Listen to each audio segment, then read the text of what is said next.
Good evening, folks. My name is Chris Graham. I'm the editor of newmatilda.com. This is the first in an ongoing series of video podcasts about the war in Gaza. I'm joined tonight by Dr. Peter Slezak, an honorary Associate Professor of Philosophy at the University of New South Wales. Dr. Slezak obtained his PhD from Columbia University in New York. He's the son of Holocaust survivors and co-founder of the advocacy group Independent Australian Jewish Voices. He's been a founding and executive member of Australian Palestine Advocacy Network, APAN, and also BDS Australia. Peter's travelled extensively in occupied East Jerusalem, West Bank and Gaza, most recently filming a documentary about the Israeli occupation of Palestine. He writes occasional opinion pieces and also appears regularly in the media, public lectures and debates on science, education, religion and politics, particularly concerning Israel-Palestine. How did I go, Peter? It sounds great. It sounds good. You would be, of course, better known to New Matilda readers as one of Australia's most prominent pro-Palestinian Jewish voices. Or in the words of your critics, a self-hating Jew, which we'll come back to, I presume, in the course of discussions. But I think a lot of New Matilda readers would know your work through New Matilda and other publications. So, obviously, tonight we want to talk about the war in Gaza, or the assault on Gaza. But I want to start by touching on an incident that happened in Sydney recently, specifically to you. Can you tell me a bit about when and what happened? Well, it's been quite a few weeks now. I was walking in Double Bay. You know, Double Bay is the heart of the Eastern Suburbs Jewish community. And I grew up in this area roughly, Bondi Junction and Bellevue Hill. So I'm pretty well known among the Jewish community here. But I was on the phone to a friend and someone whacked me quite hard from behind. And I turned around and it was a young man I didn't know. And he was right up in my face, swearing and cursing and kind of apoplectic with anger. And among other things, I mean, it was clear what he was angry about. Actually, he repeated to me the end of one of my speeches, the slogan, the chant, which is very widely used, you know, from the river to the sea,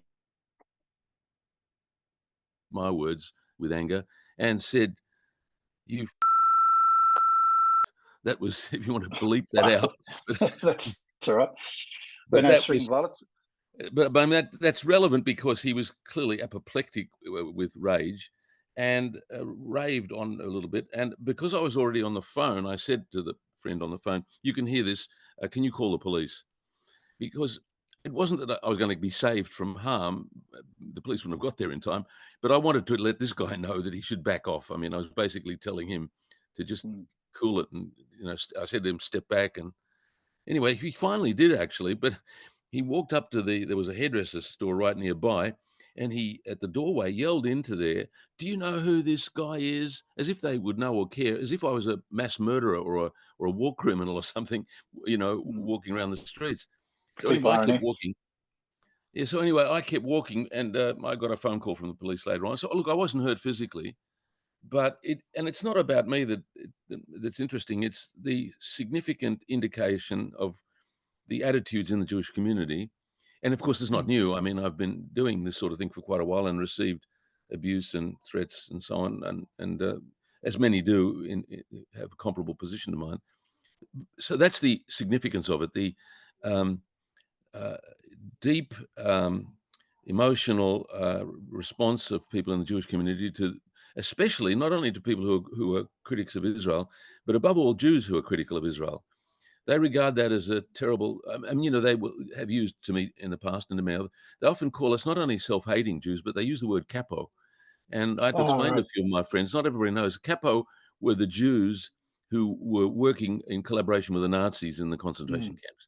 And they were the most hated, and many didn't, they met a bad end after the war. The Jews, of course, with good reason, hated them above all. So the fact that that's thrown at people like me is a significant indication of the level of hatred and anger in the Jewish community. I mean, it's irrational and unfounded, but it's important to understand that this is widely held, this view. Now, of course, not all of them have the kind of hysterical, apoplectic reaction that this fellow had. But I know from my personal experience, I've lost lots of friends, one or two cases, very dear friends. And to this day, it's very hard to keep up friendships, especially now after Gaza, people I've actually remained close to and with whom I've thought we had quite close views about it. This has actually caused a split, a kind of a tension at the very least. And they've reverted to a kind of a reflexive tribal response, which has created a division between us. So that's the nature of the problem. That's what piqued my interest, I suppose, is because I know that this is not entirely new for you. You've faced this kind of abuse and intimidation before, but that's what I was specifically wondering about is it different? Is it different now? Because it's certainly from someone who's been nowhere near as involved as you, but I've certainly had some involvement. It does feel quite different. It is different, Chris. It is different, and I can give another indication of it, and I'll try and explain how I think I understand it. I also spoke at the Waverley Council recently when the Deputy Mayor made a mild motion to balance a motion that they'd put forward. These were Greens Deputy Mayor.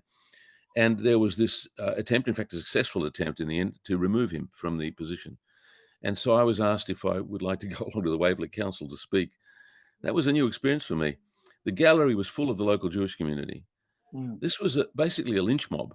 This toxic, ugly interjections and ranting, and the mayor had to shut the meeting a couple of times to calm people down. That was very unpleasant. I got up and spoke. They didn't hear, of course, anything I said, and a couple of other Jewish friends also spoke, so about three of us spoke. But that was already an indication of what's going on that is different, and I can try and articulate what I think is different this time. I mean, look, the Israel-Palestine thing has been going, as you say, for a long time, and I've been doing what I'm doing for a long time. And when I first came on the scene, there were similar reactions. In fact, quite a few years ago, I had organized a petition with a few others, and I actually got a phone call that was a death threat back then. Look, there's a problem, not serious, but it's a sense of the feeling among everybody and in the community, and some more than others.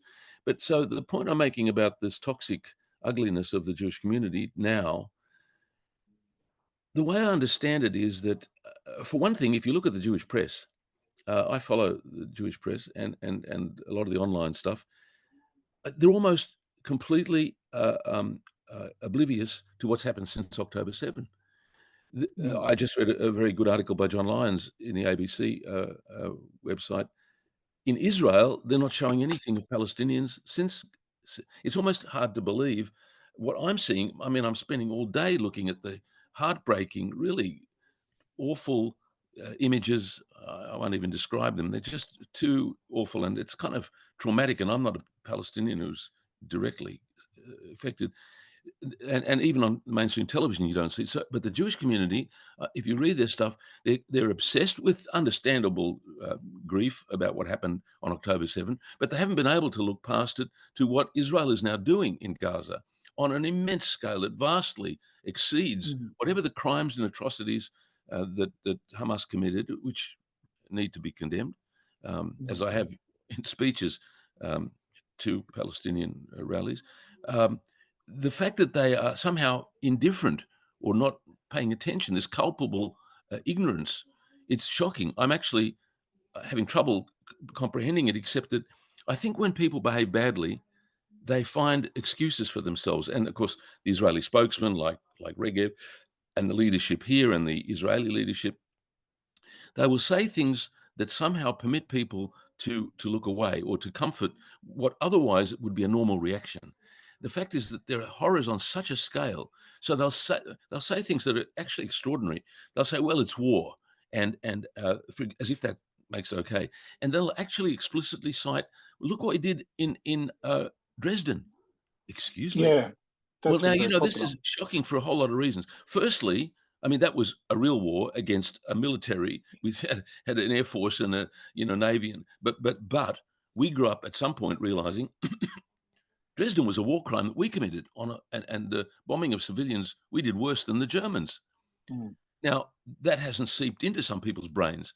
And so now they're actually saying, well, look what we did in Dresden, as if that justifies what Israel is doing in Gaza. This is, I'm lost for words to describe the moral depravity of this kind of, now, but psychologically it works. People find ways to comfort themselves to then feel, well, yes, it's the term collateral damage that the Americans used in Iraq.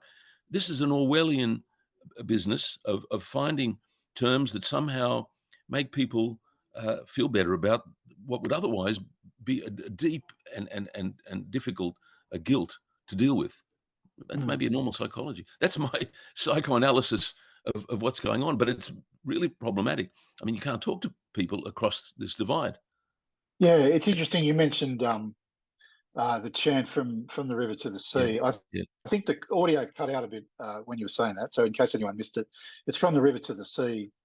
Palestine will be free. Is that the? Yeah, it's interesting that particularly in Australia, the Jewish community or the broader Jewish community seems to want to talk about that particular issue more than they want to talk about what is happening in Gaza. And I presume it's not that difficult for readers to understand that.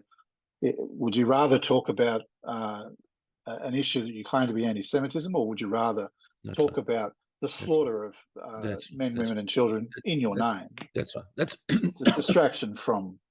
That's a good example. That's a perfect example of how they want to divert attention from the horrors, the atrocities, to talk about the psychology of the critics. Yeah, you're a self-hating Jew, or you've now expressed what they read as a genocidal statement, which it isn't. And it's important, if I may say, that's become a trigger for Jews because they, disingenuously interpret that as if we want to eradicate Israel. But everybody on the pro-Palestine side, in fact, Avi Shlaim, the scholar, the Oxford scholar who's an Israeli Jew, he explained, look, the most important thing to say about this is that it is Israel that is now controlling everything from the river to the sea. It is effectively one state. It is a brutal military occupation in the West Bank. It's apartheid in Israel. So the fact is, it is already one state and an oppressive, discriminatory state from the river to the sea. So it's like trying to turn the moral tables. When the Palestinians are saying it, they're pleading for international law, for human rights, for equality. So it's a plea to have a self-determination. It's obvious if you just think about the situation. It's an outrage that the Jews and the Israelis will complain about it when they're already taken from the river to the sea. So it's a cynical, again, it's this Orwellian psychological deviance that they've talked themselves into. But you're right, because that's becoming such a big issue now. And the other word, intifada, the chance, look, I go just to before you go, if you can just tilt your screen up a little bit, because you're just cutting the bottom of that's just a little bit more. You're cutting the bottom. Yeah. Maybe a little bit more. Which way? Up? The other way, down. This way? Yeah, that's better. Okay. Yeah, that's better. Yep. The other term that they want to misinterpret, they read intifada as though it's genocide. No, it's uprising. It's an innocuous term. So this is propaganda. It just means a rebellion, doesn't it? Yeah. Uprising, I think it means. Well, uprising against and against an oppressive force. Yeah, rebellion. But they want to deliberately misinterpret this to inflame Jewish and pro-Israel sentiment, to think that they're all, Jew-hating murderers. They talk that way. So within Israel, the depth of racism and hatred is very deep and has long been that way. So this is what we're confronting. And so inevitably, people like me who stand up, we're regarded as collaborators with Nazis. Yeah. You mentioned, I'm just going to share the screen with readers. You mentioned ABC writing about this, John Lyons. Yeah. I think this is the story you were referring to. Is that the one? That's the Israelis aren't seeing the devastating pictures Australians see from the war in Gaza. Right. That's right. They're watching a sanitized war. You recommended that article to me, and I had a read of it. It's a very interesting piece, and credit to the ABC, which has consistently done terrible work in this area. Yes, but that's an exception to the rule in my view. But that's focused on what Israelis themselves are seeing within Israel. But do you think that's somewhat being replicated in Australia? Do you think the Australian Jewish community is seeing what's happening in? Not really. My understanding is it's hard to miss. Well, yeah, you'd think so, but look, the mainstream media, even the ABC, has been pretty bad, and that's the national broadcaster. I think they circulate. I see the stuff they circulate. It's constant grieving over the victims of the October 11 thing, which is understandable. October 7, yeah, October 7. Look, I don't know how to quantify it exactly, but as a generalization, it is perfectly right.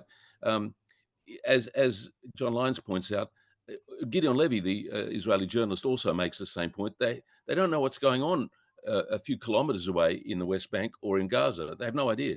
And I've got family over in Israel. They're unusual. Some people on the left, of course, are a bit informed. But look, Haaretz, which is the paper where Gideon Levy and Amira Haas write, that's not widely circulated in Israel. It's not the main.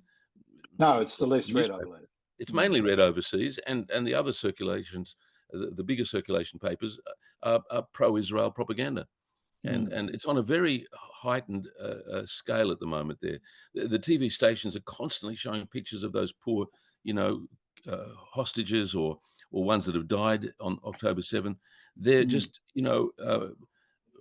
what's the word, obsessed with this and wallowing in it, I'm afraid to say.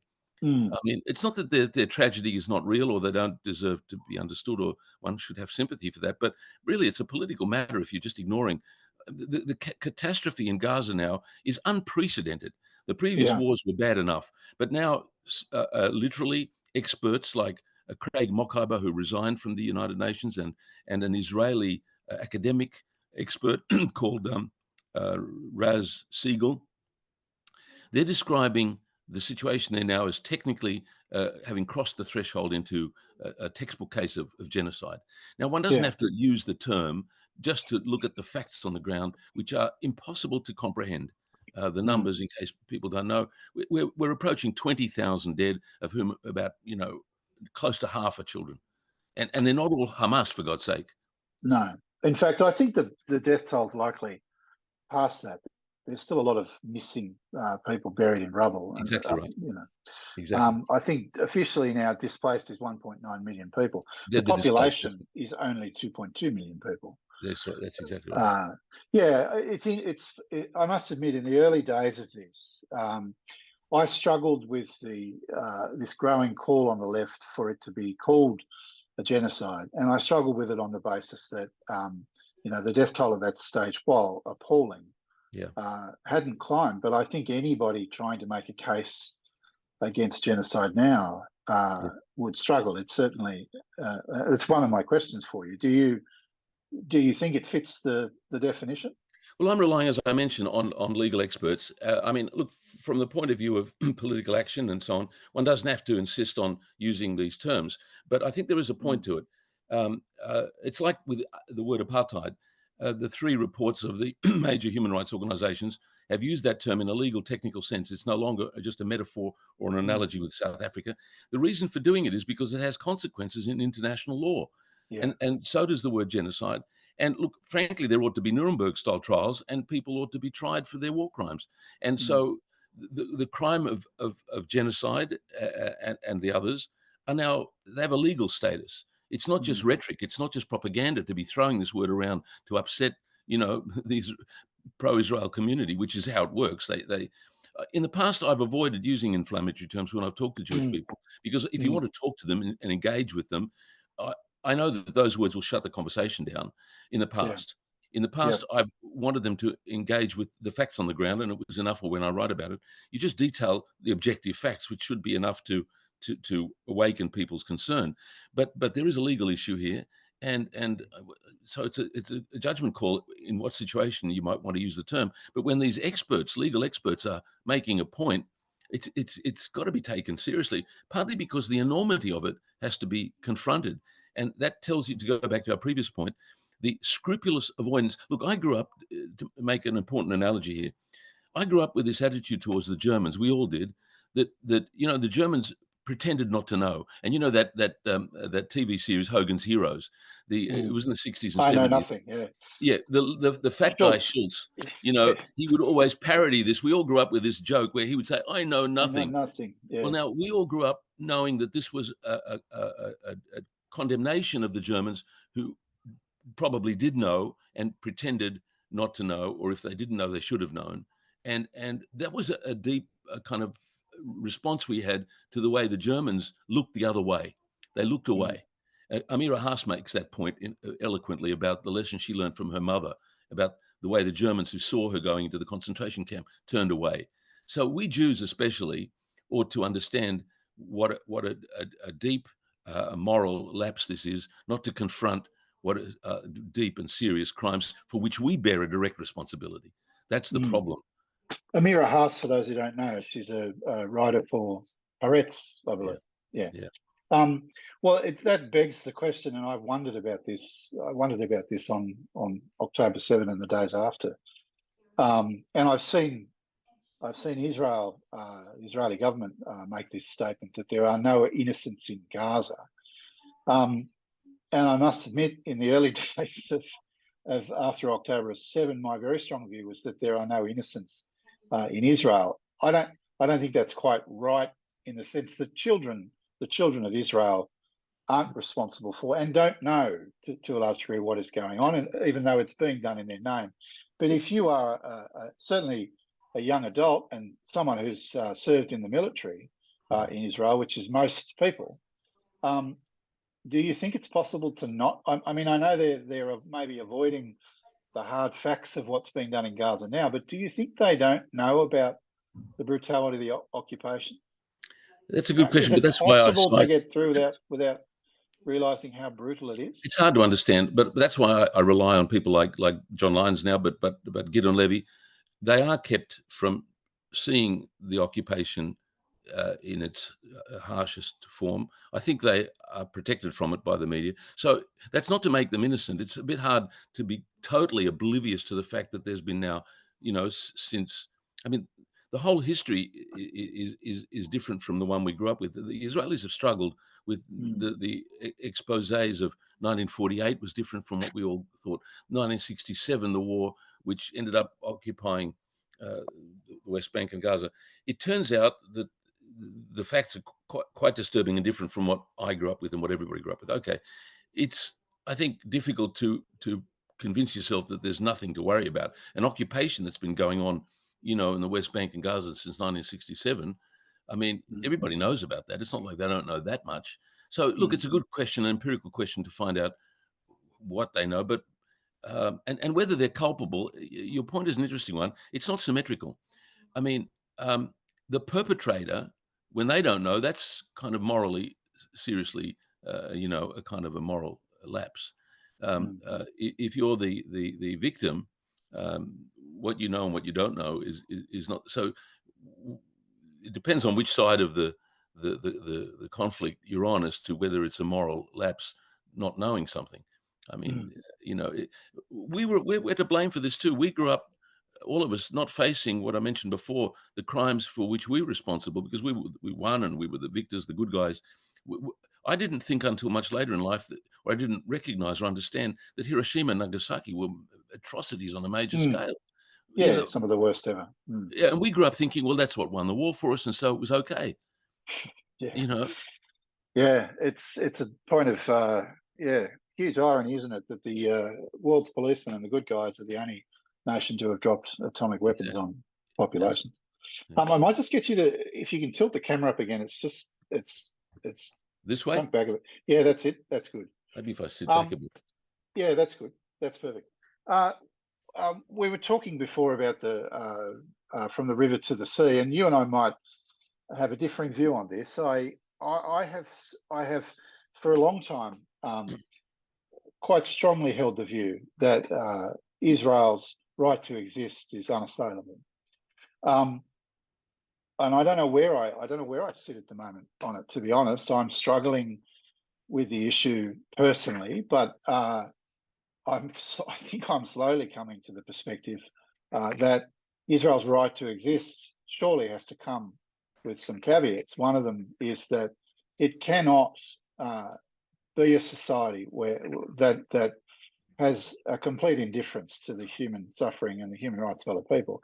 And it is increasingly appearing to be a society exactly like that. It is, you talked before about apartheid. I remember over the past few years, the growing panic in the Jewish community at the use of the term apartheid, and you were jumped on very quickly quite a few years ago. But that horse appears to have bolted. They appear to have lost the battle to suppress the use of the term apartheid. Now I suspect it will turn to the issue of, is genocide an appropriate word? But like South Africa, I think there's a case to be made that Israel is on the verge of being a failed state. It's certainly not a failed state in an economic sense. It's not a failed state in a military sense, but in terms of its basic respect for the human rights of other people and the rights and interests of many of its own citizens, I think there's a case to be made that it is either a failed state or heading towards a failed state. I'm wondering what your view of that is, because I do understand the sensitivity around the issue of Israel's right to exist, and I'm not suggesting it be scrubbed as a nation. I think if you look at the experience in South Africa wasn't eliminated as a nation. Just the structures that supported the violations were pulled down and reshaped and reworked. Yeah. Look, let me address some of the things you've said, which are very interesting. Look, I don't think it's a failed state. It's a pariah state. And that's going to cost Israel badly, because it's now gaining this sort of image around the world, deservedly, for being guilty of crimes on a major scale. And it's just worse now than it's ever been. So that's going to cost Israel in terms of its, I don't know how, it's hard to foresee, but it's not doing itself a favor around the world. And all this protestation that it's the only democracy, it's all bullshit. I mean, for the reasons we've mentioned, Israel itself, within the 67, the Green Line, there's a group called Adallah in Haifa. It lists 50 or 60 laws on the books which are discriminatory against the 20% who are not Jewish. In fact, in 2018... Israeli Arabs, Yeah, well, they call them that. The Palestinians don't like that. No. They don't like that term. That's the Israeli term for the Palestinians. But pretend they don't exist, Yeah, that's right. But in 2018, they actually passed this what's called nation state law, which actually explicitly says Israel is the state of the Jewish people only. Well, blow me down. You can't say it's not an apartheid state just on those grounds at all. But let me go back to the other question of the existence of the state of Israel. Before you do, presumably you can't say that it's a democratic nation either, can you? You can't what? You can't also say at the same time that it's a democratic nation. No, of course, exactly. It can't be democratic. It can't be. You can't have it both ways. You can't be a Jewish state and a democratic state when 20% don't have equality and by constitution, so to speak. So that's just rubbish. The other thing, though, is very important. The question that you raised about the existence of the state of Israel, and relatedly, the right to defend itself. This is the usual rhetoric.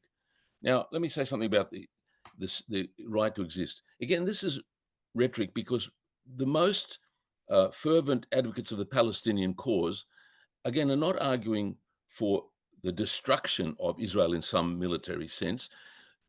To ask for equal rights, of course, is to change the state. Now, you could call that destroying it. If you insist on a Jewish state as the only way Israel can be, well, you could use the word destroy. But what it means, it's not to kick the Jews all into the ocean, which is, again, the way that the Israelis want to portray the concern of the Palestinian cause. It's not to destroy the state. And I'm quoting even people like Peter Beinart in America, an important Jew, who has given up on the idea of a Jewish state. It is to be changed into a genuinely democratic state. So that's not to destroy it. So the idea of its right to exist is a piece of political rhetoric to, again, shut up criticism. And by the way, if one's talking historically, no state has a right to exist. I mean, we stole it from the Aboriginals here, and but it's a reality. And nobody, look, the agreements that the PLO have made, that Hamas have made, have acknowledged the two-state reality.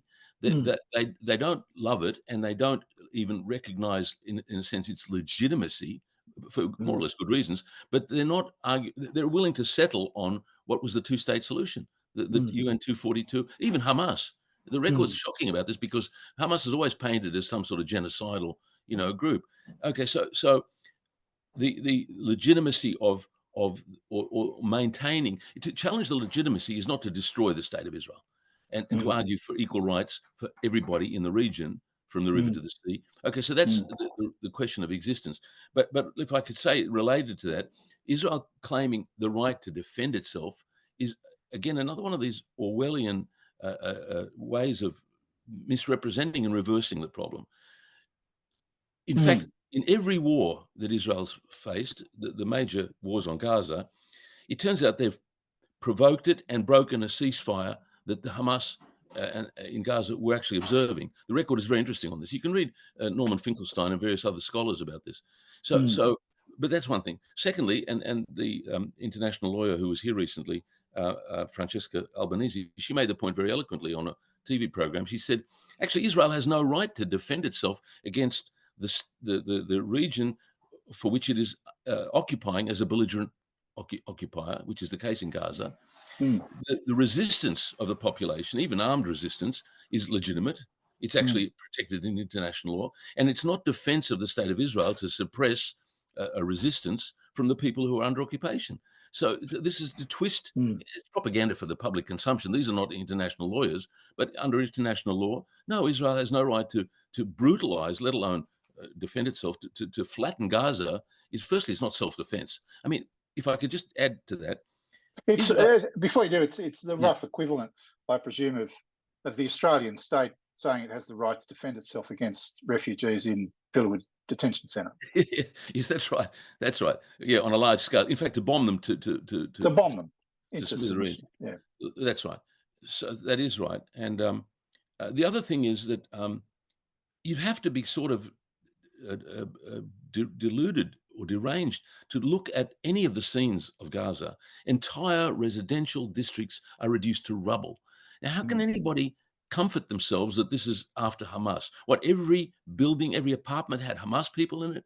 This is beyond, but in fact, again, to go back to this sort of psychology, somehow people don't see the obvious in front of their eyes. Chomsky said something very interesting. I've quoted him in a speech I gave recently after either the bombing of Vietnam or Cambodia or somewhere. He said, if you just know the tonnage of ordnance that was dropped on Cambodia, any normal person who hasn't lost his mind knows this is an atrocity on a major scale. That's the same point here, and to an overwhelming degree. So you only have to look at even in the previous war, one of the previous wars, I used to put up a slide on the screen of Shujaiya, which is a district in Gaza City. And Shujaiya, as far as I can see, it's like the whole of, I don't know, the eastern suburbs reduced to rubble. Well, I mean, do you have to, can you believe that this was, justified, or it's defending Israel, or all of the rhetoric that you hear coming out of Mark Regev and all these bloody, defenders of this? This is indefensible, and you've lost your mind somehow if you've been persuaded that there's some basis to the Israeli propaganda. You've lost your humanity. Yeah, it's I've taken an active interest in in American politics since the rise of Trump, and I'm interested in your view about whether or not there's some Trumpian characteristics here. Regev, Mark Regev, for readers who aren't aware, I think it's Mark, isn't it? Yeah, I think so. Regev, a South African-born, Melbourne-raised, now Israeli, who serves as an ambassador and a high-level advisor to the Prime Minister Benjamin Netanyahu. He is a talking head on a lot of media programs, and we're going to play a few clips for him, and I'll get your reaction to some of them. But he's a particular purveyor of the Trump tactic of taking something that is not true and is confronted with a fact, and so he adopts the exact opposite of that fact. So in a Trump sense, it would be the 2020 election was stolen. Now, the evidence, of course, is that it wasn't stolen. It's the most secure, fair election ever staged in American history.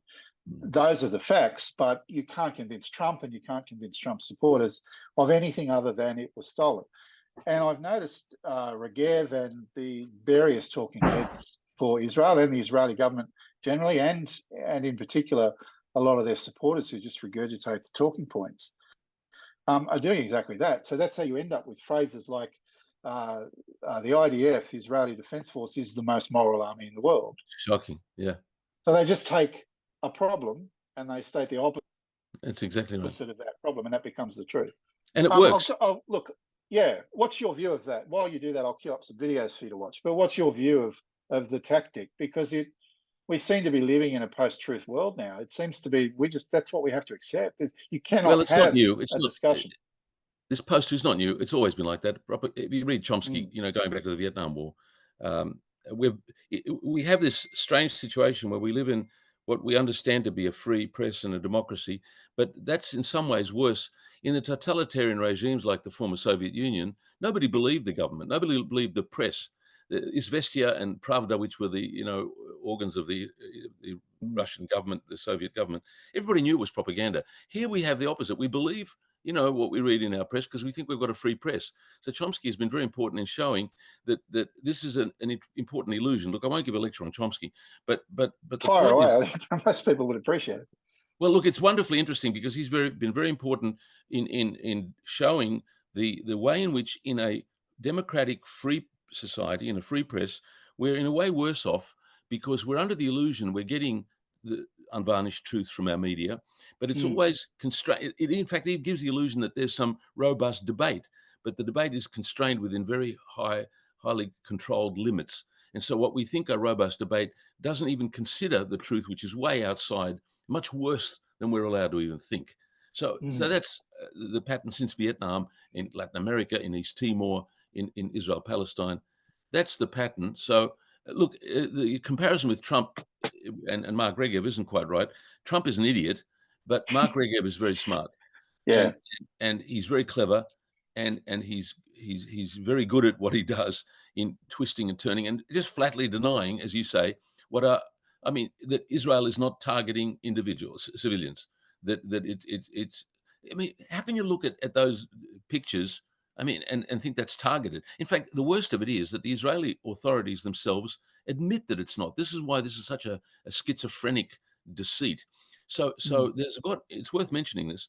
It's actually an official doctrine. You could Google it for those that don't know it. It's called the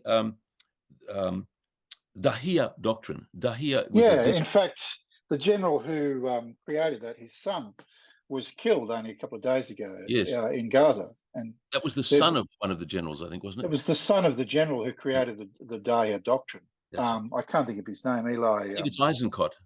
Yeah, So. He's the general who created the doctrine. It was created in 2006 in Lebanon. In Lebanon. And it's worth just mentioning what the doctrine is, that you do indiscriminate, disproportionate civilian damage in response to whatever you're trying to do. Now, so you can't reconcile Mark Regev's propaganda with what they're admitting themselves. And in fact, one of the generals in this current crisis said, we're not after targets, we're after damage or something. They use some term. Yeah. They're quite explicit in there. And a lot of them will talk about flattening Gaza or all sorts of comparable statements. So that's what makes it now vulnerable to serious genocide charges. But Mark Regev is just, running this line to make people not listen or not pay attention. Well, I'll play you. I mean, it's hard to. It's a cavalcade of offensive material, so it's hard to nominate which is worse. But look, I'll play you. We'll come back to that graph. That's Noam Chomsky's description of how the media works these days. But let's just have a look at this video, and I'll see if I can play it successfully and get your. We have to say something that isn't said enough. Hamas, until now, we're destroying their military machine, and with that, we're eroding their control. But up until now, they've been in control of the Gaza Strip. And as a result, they control all the images coming out of Gaza. Have you seen one picture of a single dead Hamas terrorist in the fighting in Gaza? Not one. Is that by accident, or is that because Hamas can control the information? You asked me a question and you Gaza. said you would be brief. I haven't, you're right, but I have seen lots of children with my own lying eyes being pulled from the rubble. Because they're the pictures Hamas wants you to see. Exactly my point. Because they're dead, they're the pictures Hamas wants. But they're also people that your government has killed. You accept that, right? You've killed children, or do you deny that? No, I do not. I do not. First of all, you don't know how those people died, those children. Oh, wow. Did you hear that okay? Yeah, absolutely. Yeah, that's I mean, I mean, you apart know, from you, how you're left offensive it is. speechless. You're left speechless. I mean, you know, Goebbels would be proud of that. I mean, I can't think of any other way to describe Goebbels it. wouldn't even attempt that, No, though. he I mean, wouldn't. that That's is so obscene. yeah, it's too grotesque. And you have to ask yourself, I don't understand what he thinks he's doing. Well, he's got to do it, I guess. Maybe he thinks he's going to persuade enough people. It's very hard to understand that degree of outright. Look at Mehdi Hassan, who's very good. He wasn't going to let him get away with it, but no, he pushed back very hard. Yeah. Yeah, I mean, and that interview for people, for the record, that interview was done 3 weeks ago, and I think the death toll at the time had well and truly passed 10,000. The number of children killed was past 5,000. So at a time he's saying, you don't know how those children were killed. When he's denying Israel has killed a single child, they've killed 5,000. The number I mean, that is next. That's not even disinformation or propaganda. I don't know what you would classify that as. The trouble is, Chris, the question is, I'm thinking now of the Jewish communities watching this who want to be comforted. I suspect it'd be an interesting survey to ask them what do they think, because they watch Mark Regev, and they not only in this debate with Mehdi Hassan, they probably get this, and that's what they'll tell themselves. I haven't done a systematic survey, but my impression is the Jewish community do accept that kind of narrative, and that's what we're up against. It's terrifying because, I mean, well, okay, if maybe Hamas did kill all those children, but who leveled the buildings? I mean, where the children are buried. Not only that, even in October 7, the destruction was not possibly perpetrated by the Hamas insurgents because there were buildings that were destroyed. Yeah. Now, Hamas came in with light weapons. They didn't have helicopters. In fact, it's now been reported by some of the Israelis. And so confirmed, that's leaving that aside. But the destruction, anyway, it's an interesting question how people can ignore the realities. And look, by the way, just on that point about how do we know Hamas didn't do it? How many images have we seen of children being pulled out of the rubble? I mean, what, Hamas did that? Yeah, they blew up all the buildings. They leveled neighborhoods. Yeah, they don't have to fight. It's not worth taking seriously. It's not worth talking about. No, and I mean, but yeah. Look, I'll play you another. He's got his other strategy, which is to. I'll play the clip and we'll go into it. But I kind of put this in the realm of not just stating the bleeding ridiculous, but these kind of bold predictions that I think he believes he won't necessarily be held accountable for. Look, we're fighting a difficult war against a brutal terrorist organization in an urban area. And if we compare ourselves to, let's say, what the West did against ISIS in places like Mosul and Fallujah, I am sure when this is over, and you can have me back if this is not true, but I am sure, because I know this to be the case. When one looks at what the experts call the combat to civilian death ratio, yes, and you will compare the IDF's behavior in Gaza together with against what the West did in, let's say, places like Mosul and Fallujah, I think the IDF's going to come out very favorably. Now, what's your take on? Oh, dear. I mean, I'm lost for words. I mean, it's just like, just going against what any person informed knows to be wrong. It's just like insane. There's a tactic he's got. It's just to deny, as you said, just the well-known uncontroversial evidence. And somehow saying it with such, confidence somehow must work. He does it very well. And it's too... The Israelis themselves are not denying the facts, and they'll just make excuses for it, that they've got to get rid of Hamas. So the ratios, I mean, in fact, when Hamas gives the statistics, worldwide authorities confirm that they're accurate. The international human rights organizations, the casualties, the United Nations accepts them. The U.S. intelligence community accepts them. In fact, Israel, when you compare their numbers from all the previous assaults they've launched on Gaza, they virtually match the numbers of the Gaza Health Ministry. I'll show you this screen. One of the things that's interesting about that particular comment from Regev, and he's essentially saying that, when we look back, and I'll come back on your program and you can hold me to account if I'm wrong, which of course he won't ever really be on that program if he's wrong, and he is wrong. what he's saying, Americans killed a lot more civilians per head of combatant in Mosul. He said that that interview was played on the Sunday just gone. A couple of days before that, can you see the screen? Yeah. Yeah, a couple of days before that, the Guardian reports on an independent investigation completed by Haaretz, which you mentioned earlier, which has found, if you read this section up here, civilian proportion of deaths is higher than the average in all world conflicts in the 20th century. That's right. Now, that's a Haaretz report. That's backed up by a New York Times investigation, completely independent of the Haaretz investigation, which found the same thing. Yeah. In fact, that's the New York Times report, and it goes even further. Even a conservative assessment of the reported Gaza casualty figures shows that the rate of death during Israel's assault has few precedents in this history. So Regev is Regev is coming out a couple of days after these independent investigations by the New York Times. Is not a I don't class them as a pro-Palestinian publication at all. Far from it. I think their reporting is often terrible. Haaretz much better, but it's also not pro-Palestinian. It's more sympathetic to the Palestinian cause than other publications in Israel, but it's also not pro-Palestinian. No. So after these independent analyses come out, which back what everybody can see, Regev then appears on international media out of the blue, making, and he wasn't invited to make those statements. He's just bringing these facts up and these predictions up that we, in line with, we are the most moral army in the world. We are killing people at a rate far less than, say, Mosul, when in fact the opposite of that is true. That what they have done so far in Gaza, and it's far from over, is without precedent. So imagine where we'll be sitting in 2 weeks or a month or whenever they decide.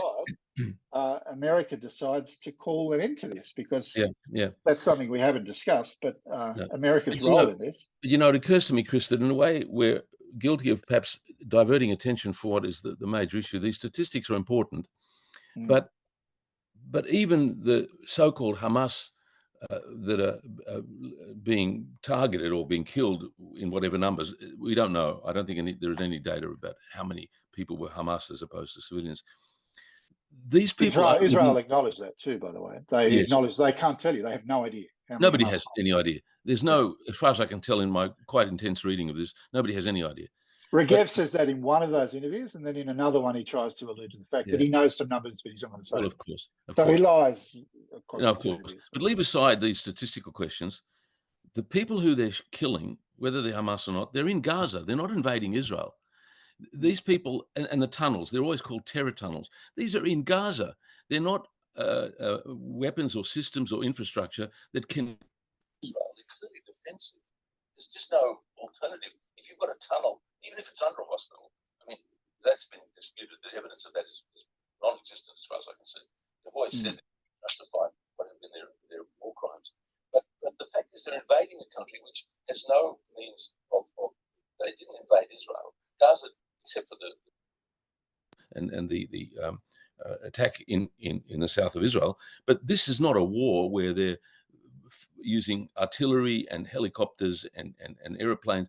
So even the combatants, whatever they are, the Hamas fighters, they're not legitimate targets of just this, carpet bombing of the whole country.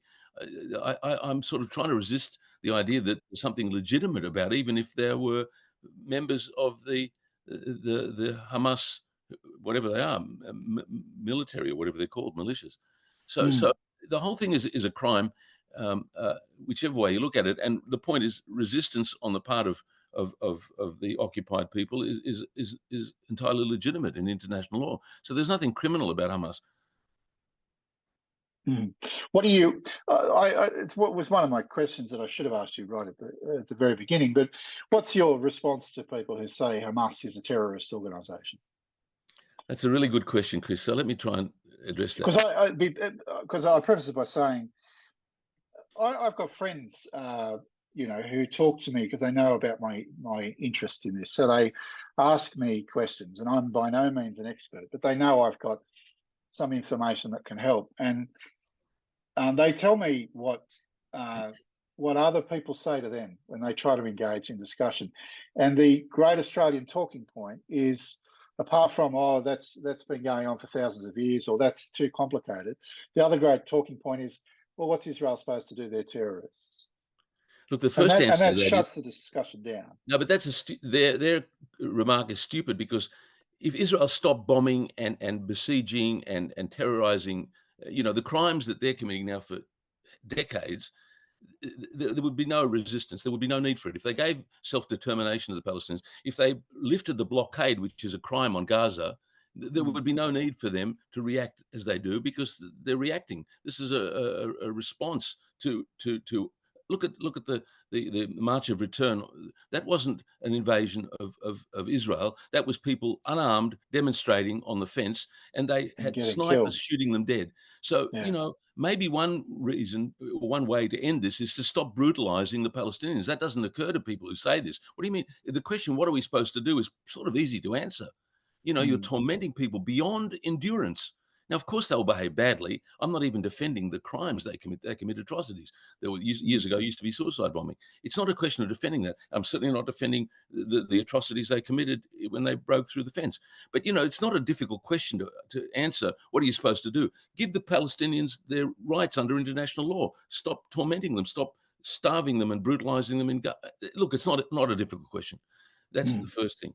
And the other thing you asked me about, what was it about Hamas? What's your response to the standard Australian claim Hamas is a terrorist organization? Yeah. Well, look, that's another really good, again, Orwellian issue. So if you define terrorism in some reasonable way, neutrally as a sort of a definition, it's probably either the threat or the actual use of arms against civilians, something like that. Okay, so now let's use that word in some reasonably fair way. Who's the worst terrorist organization in the world? Well, firstly, Israel America. Is very high on that list. Yeah, America would probably come at the top of the list. I mean, that's not even controversial. If you look at the record, a book I've got called Rogue State or something, look at, America's, I don't have to go through it, where they've directly or indirectly been involved in major atrocities since the Second World War. I'm not talking about the Second War, in El Salvador, in Nicaragua, in Chile, in Vietnam, in Cambodia. In Iraq, in Afghanistan.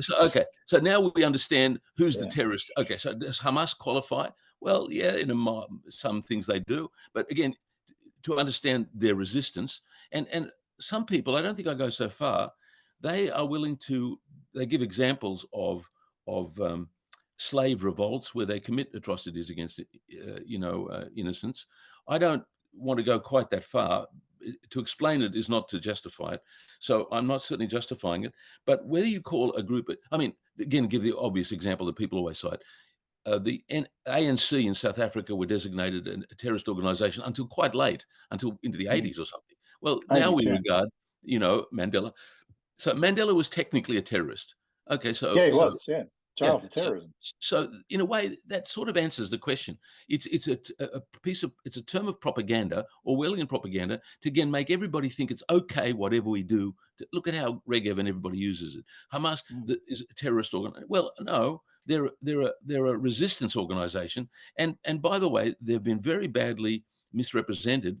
If you look at the world's experts on Gaza, I'm thinking of Professor Sarah Roy at Harvard University. I've probably got her book sitting here. She's a Jewish woman of Holocaust parents. She's the world's leading authority on Gaza and on Hamas. She's lived and worked there. There are others.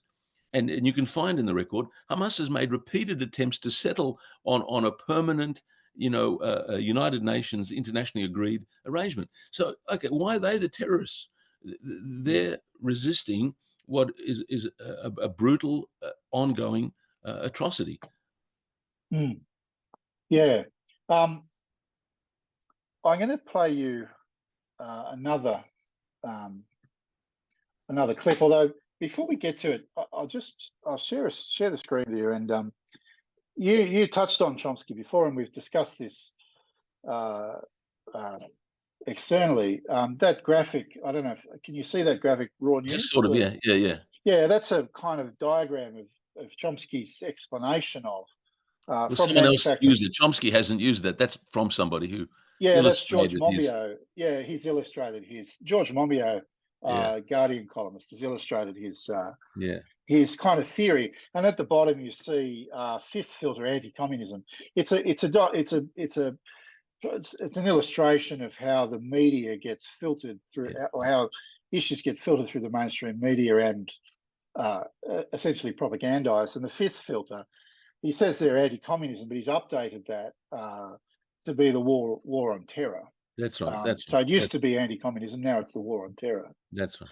I just wonder if you can expand on that a bit for people, because I know you're a fan of Chomsky's work, and particularly manufacturing consent. But is what Chomsky predicted in the 80s? Is that what we're living now? Yeah, there's no doubt about it. I can't remember off the top of my head all of the five. I mean, these remind me a bit about it. But as you see there, there's the ownership of the press, which is very significant in the way it portrays. Shapes look here in Australia, until just recently, there's some news that the monthly and the Saturday paper, owned by a significant Jewish owner, they haven't been discussing Gaza for weeks. No. They actually avoid. No, okay, that's an extreme case. They avoid the Israel-Palestine issue altogether. But okay, leave them out of it. I mean, the Sydney Morning Herald, let alone look at the Australian. Look at the Australian. If you want a classic study of the way ownership and Murdoch press is relevant, but even of the Sydney Morning Herald, or even the ABC, which is not privately owned. Okay, so there's ownership. There's the advertising that's listed there. Look, Chomsky makes the important point that newspapers aren't there to tell you the news. They're there to sell audiences to advertisers. That's what the point of it. They're a business. And it's so obvious when you point that out. And their marketing and their whole business plan is the news is sort of incidental. It's entertainment. It's whatever it is. People buy it for whatever reason, but their business plan is to sell the audiences to the people who advertise in there. Okay, that's another important insight. And of course, I don't know what the sourcing means, but look, the journalists themselves are part of the problem. Journalists, honestly, in their own mind, work with a certain framing. You can only look at the way journalists ask their questions and the way they approach the framing of the stories. So with all their own kind of sincerity, have their own conception of framing of who's the good guys, who's the bad guys. We see that in every conflict. And as you said, there's the framing of some things are terror, some things are not. So the sum is that I mentioned it before. It's a very interesting insight that we who live in a democratic, free society with a free press are in a much worse position because we don't realize that we're being duped. Because everybody thinks they think for themselves, and they're getting something approximating the truth, and it's a shock. I mean, I've been a close reader and a fan of Chomsky's for a very long time. In fact, I should tell you, I'm actually writing a biography of Chomsky now with a colleague. Oh, wow. Yeah, it's a very important project, and I'm responsible mainly for the philosophy and linguistics and psychology, and my colleague is a very distinguished professor of political science. He's mainly responsible for the politics, but it's an important project. So I'm one of the fans of Chomsky around the world. But reading his stuff is a bombshell if you're not used to it, because suddenly the world is just completely different from what you thought it was, and that's an important insight. It's a difficult process to go through to see through what his terms, the manufacturing consent. That's the key to learning about those filters and how it's not easy to do, even if you've been trained as sort of by Chomsky and got the message. To think independently is actually very difficult, and we're all not good at it. No, look. Speaking of independent thought, let's have another. I'll play you another of our favourite. Another of our favourite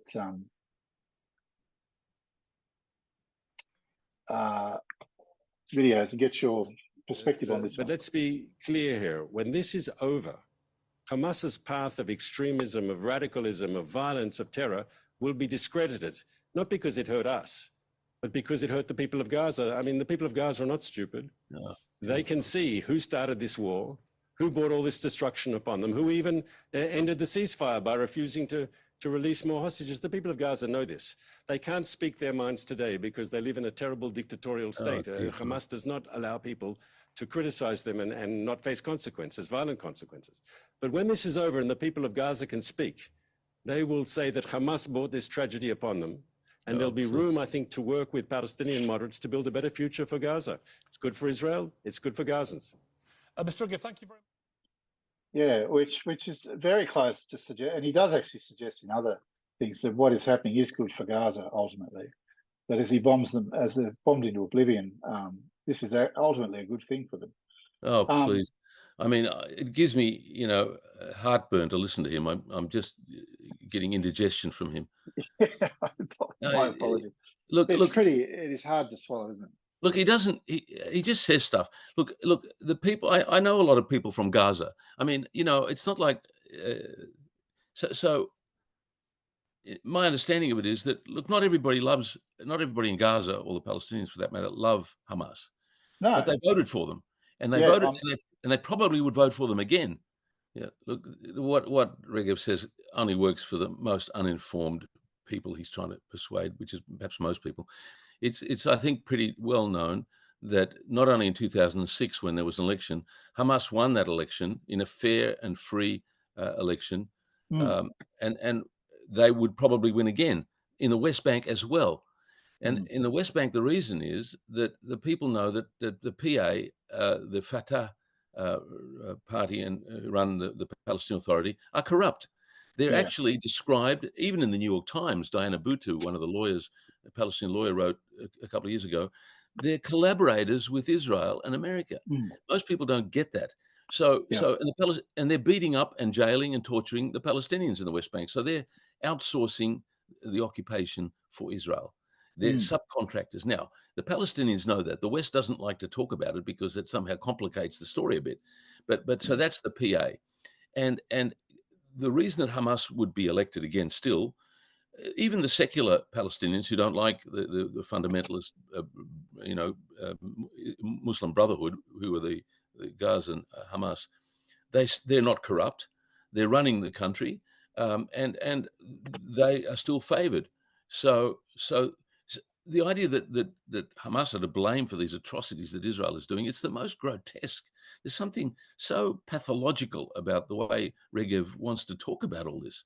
And it just, it's propaganda of the worst kind, where it's so divorced from the realities, as you point out so nicely with those statistics. So I should say, well, I think I've said it before, but I'll repeat it. Hamas has firstly changed their charter, which was always still regurgitated. They came into power whenever it was in the middle of their political struggles, and they've become, as Sarah Roy and other experts tell you, a very pragmatic political operation.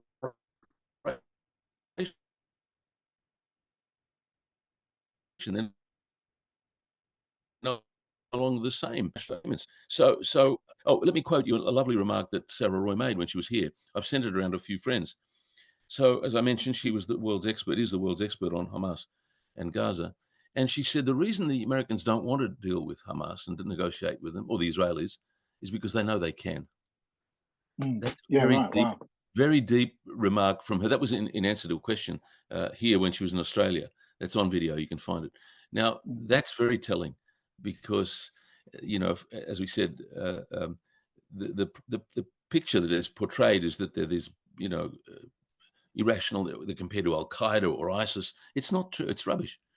But the discrepancy between the well-informed understanding of these things and what the mainstream media and will let us. Nobody gives half sensible account of what the realities are. In fact, it was in Mondoweiss or New York Times or New York Review of Books or somewhere. There was a long list of the number of attempts that Hamas made to settle this on a reasonable UN, agreed basis with Israel. It was rebuffed, or they assassinated whoever it was that was holding the papers. I mean, there's like 10 instances of when Hamas tried to settle this on the basis of international agreements. So, why doesn't anybody say this in the mainstream media?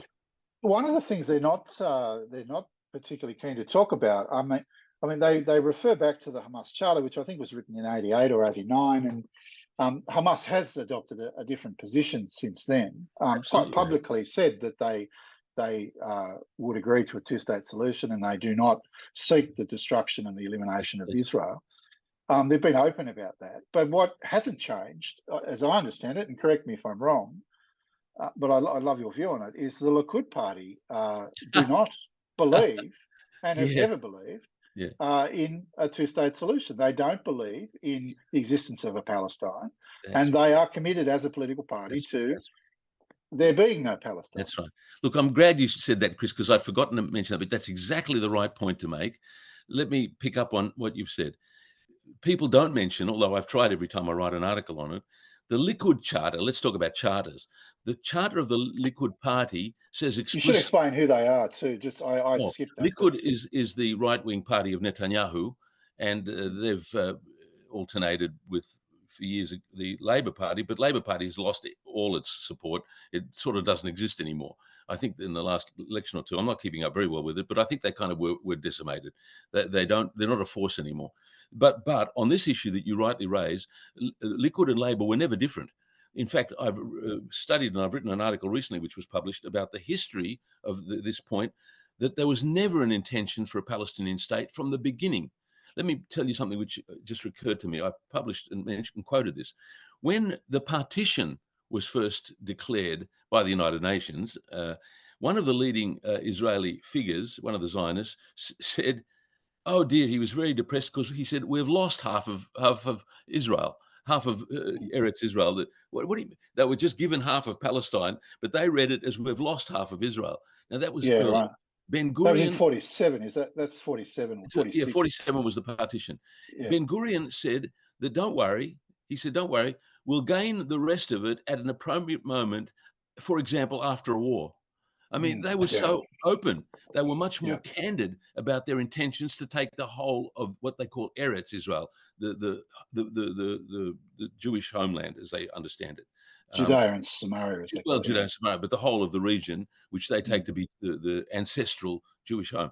Now, what's interesting in your question, which is extremely important, is that there's no doubt that there was never an intention for a two-state solution. This was gaslighting. It was a charade. And everybody, politicians, to this day, they're talking about a two-state solution, when now it's pretty clearly impossible with 700,000 settlers. But they're not facing the fact, as you rightly point out, not only the Likud Charter, I've quoted in the recent article, it was quite recent that I published it, pointing out Netanyahu is completely open, explicit. There's not going to be a Palestinian state. So what is it with our politicians? And you know, we talked about Mark Regev. Forget Mark Regev. He's a paid propagandist. What about Albanese? What about Penny Wong? What about Biden? What is it with them where, okay, you expect Mark Regev to say this shit that he spews, but you know, what is it with our politicians? They don't know what I'm telling you, that they were gaslighted and they've accepted, they've played along. This is, you know, there's a French term for folie à deux, where how does it work? Somebody's crazy, but somebody goes along with the craziness. You know, you've got a paranoid schizophrenic who thinks he's God or Napoleon, and you're going along with it. Yeah, that describes our US-Australian relationships with Trump. Exactly. Look, it's a perfect segue to my final Regev clip. Let me just share the screen with you and with readers. Spoiling my whole evening. Yeah, I'm sorry. You're going to need a Panadol after this. But this one, I don't think you'll enjoy this one. But you just nailed this without having watched the clip. So kind of spoiled my thunder a bit. But we're out of time. Well, I'll give you one very straightforward last yes or no question for you. Joe Biden wants a two-state solution in the Middle East. He wants it sooner rather than later, he says, to get peace in the Middle East. Does your government, does Prime Minister Netanyahu support a two-state solution? Yes or no? I think it's a time now for war. It's a time for victory. And when that's over, with Hamas defeated, with Hamas destroyed, when you've taken out the most extreme enemy of peace, that'll create room, I think, for more moderate and pragmatic voices to fill the vacuum, and that'll be good for peace. That's a yes or a no on a two-state solution? I gave you a good answer, I thought. Ambassador Mark Regev, thank you for your time. Appreciate it. Now, I mean, you saw Mehdi Hassan smile at the end of that. He did. And look, in Regev's defense, he did give a good answer. It but is he a didn't very, answer the very question. clever spin. Yeah, but it's beautiful spin. As someone who works in the dark arts of spin as a journalist, it's beautifully spun. But But now is a time for war. What a wonderful clip to prove my point. Yeah, it doesn't get. Why did he avoid answering the question? Because he Yeah. knows that the two states. I mean, look, I've just told you what Netanyahu says openly, explicitly. It's not news. So Regev couldn't come out and answer that question. No. Where do you see? This was my way out, but where do you see the future for this? Because Israel is an organ of America, and Israel wouldn't get away with what it's getting away with without America. I mean, America blocked the UN Security Council resolution on a call for a ceasefire. It's bypassed Congress to rush the sale of 50,000 tank shells, and it's just this week. I mean, that's right. There's growing angst in the Arab world. Turkey is starting to make noises. Erdogan has called Netanyahu the butcher of Gaza. Wow. Even El-Sisi appears to be starting to fall on the side of the Palestinians, although that probably for political expediency. He's got an election coming up. Netanyahu has an election coming up, and a lot of people are predicting this is the end of his career. He's been written off before. He's come back. Where do you think this could go? I mean, is it at risk of broadening the conflict to take in? Hezbollah is now has been bombed by Israel with white phosphorus, which Israel denies using, which they've denied using in the past, and then caught, and then proven, and then admitted, and it's the same old bullshit. But is this do you think going to expand? Look, people have spoken about it. I'm not enough of an expert to see, but clearly there is that risk. People are worrying about it. It's to do with the reactions of the countries around, like Lebanon and so on. I don't have any particular insight into that, although the worry, the potential is there. The question, part of your question is, how is this going to end? You're also perfectly correct in pointing to the crucial role of the United States. There's no question about that. And Biden is not different from every other president. I mean, even Obama, he kept giving the 3.8 billion every year and made a few lame remarks, and he's pretty culpable. America could be decisive in stopping this, and they don't.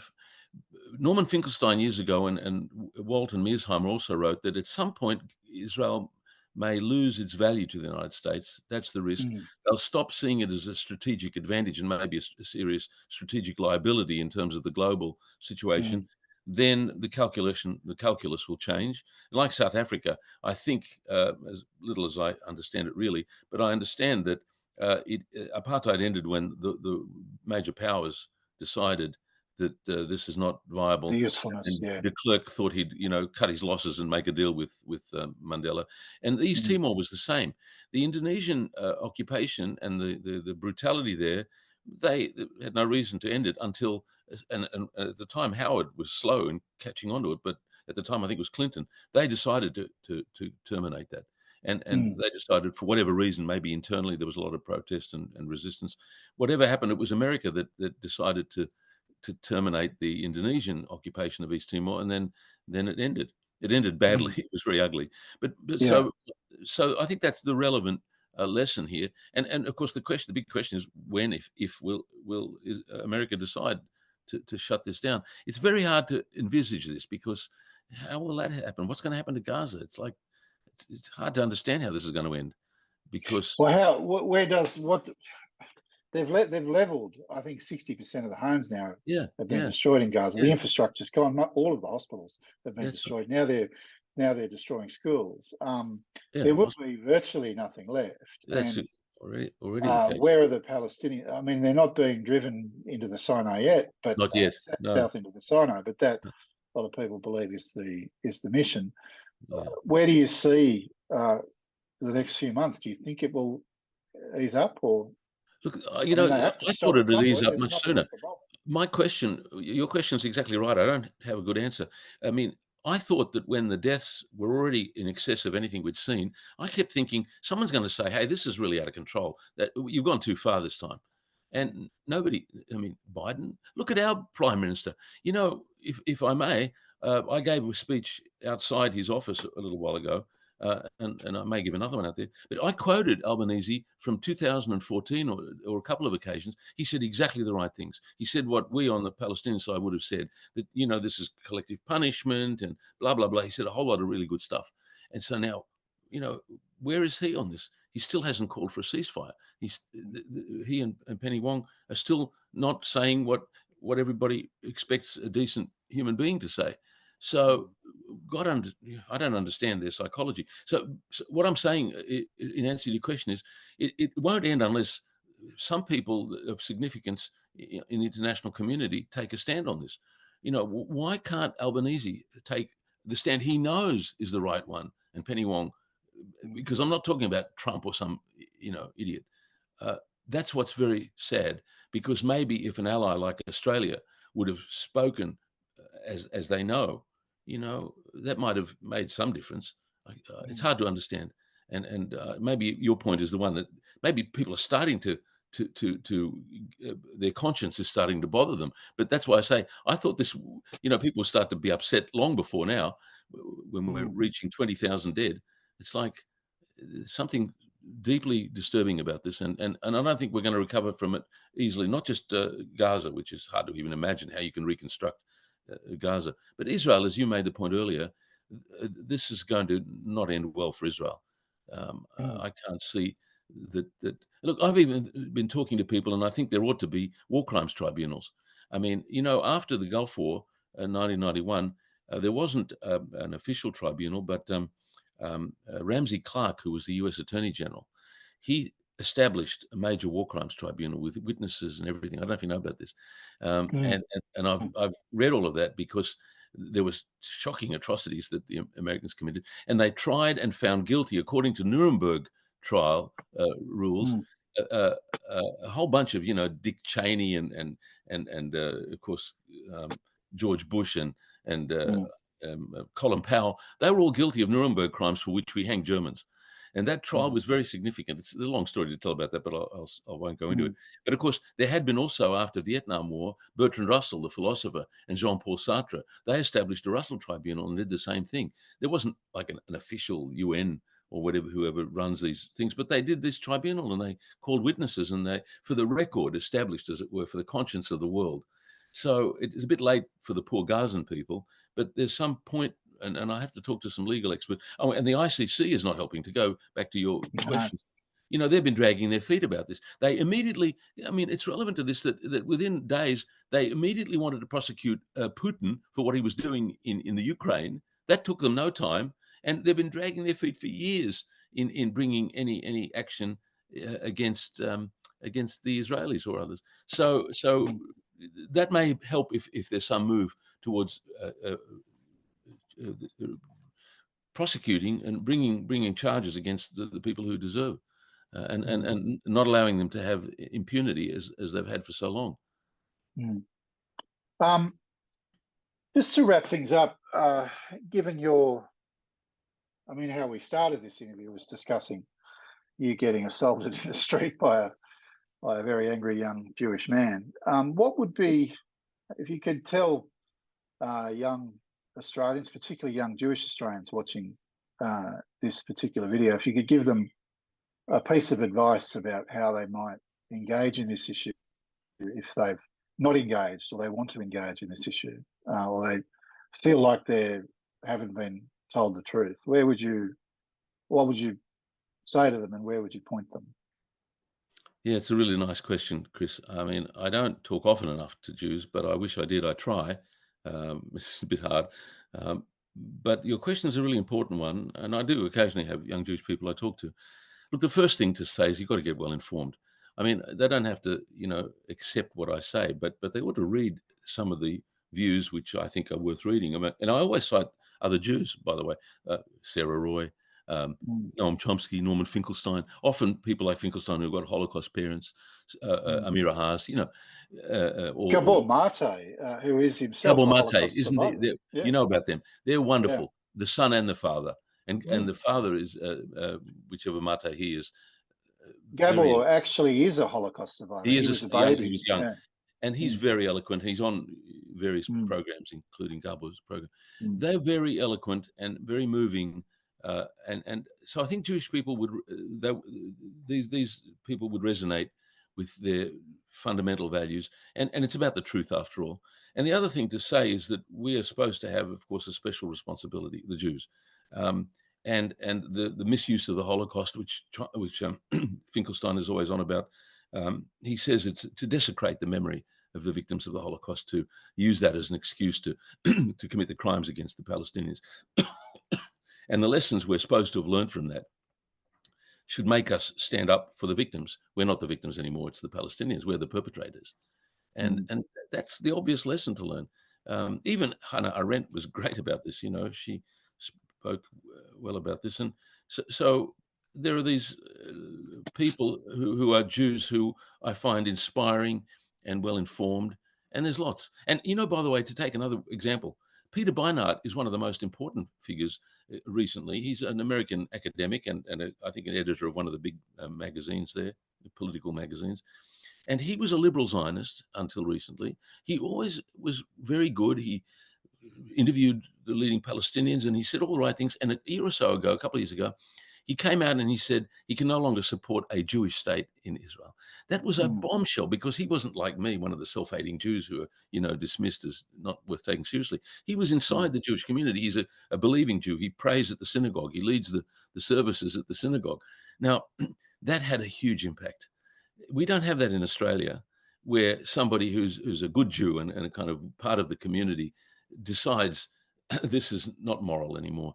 So there are people like that I think Jewish people, if they care about that. I mean, look, after all, it ought not to be a Jewish issue. This is a matter of human rights and a matter of, international law. And if you're a decent human being, I always quote Edward Said about this, who was very eloquent about, he says that we all care about our particular culture and our traditions and the food and the music, but above all, we're human beings, and we should universalize our moral principles and not have these tribal attitudes where only our own suffering is the one that we pay attention to. Edward Said was wonderful about that, and because he knew about the Holocaust, and he actually took, I think, Palestinians to Auschwitz. So that's a model. So it's not just about Jews, really. It's about what any decent human being should take on as the approach to these questions, to distance oneself from one's own allegiances. That's very hard, by the way. It goes back to our first part of this conversation. People find that very hard to do. I mean, there's a long story. I thought a lot about why is this so hard? Because I think, at school we go and cheer our own football teams, and, we care about, you follow some local who gives a shit about which football team your suburb, but we all do. People are passionate. Now there's something sick about that. And I think it's not stretching things to say that I mean, Orwell wrote about this. He's got a wonderful essay on nationalism.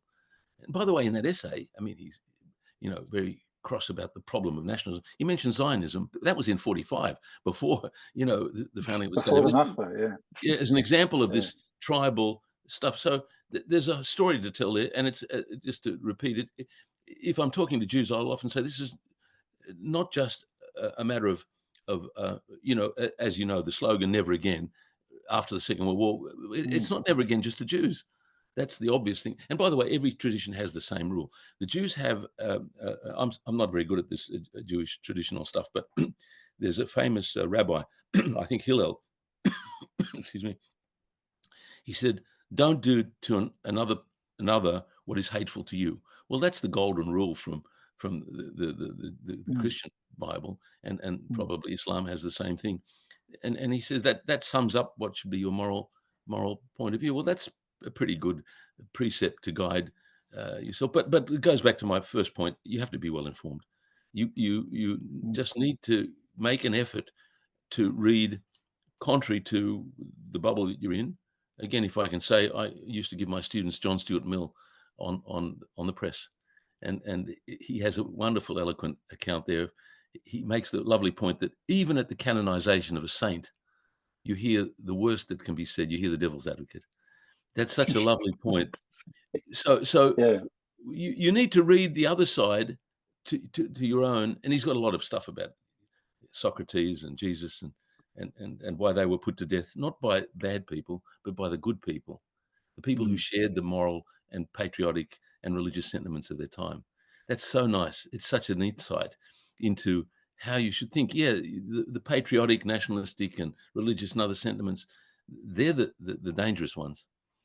And to learn from that, to like with Edward Said, to rise above those tribal attitudes. It's hard for people to do. They need help. That's why Chomsky is such a hero.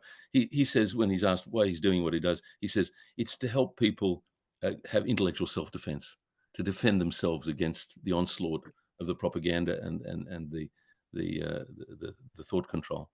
So the answer is to read Chomsky.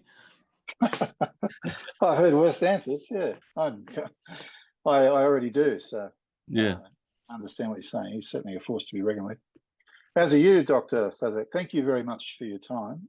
yeah. I'd love to chat to you again, hopefully when this is stopped and we can visit or revisit some of the more historical aspects of this debate. Yeah. Look, thank you, Chris. I appreciate the time and the opportunity to talk at length with you. It's been great. It's been very, very nice for me to have the chance to talk with you. Yeah, great. And likewise. Thanks very much. Thanks.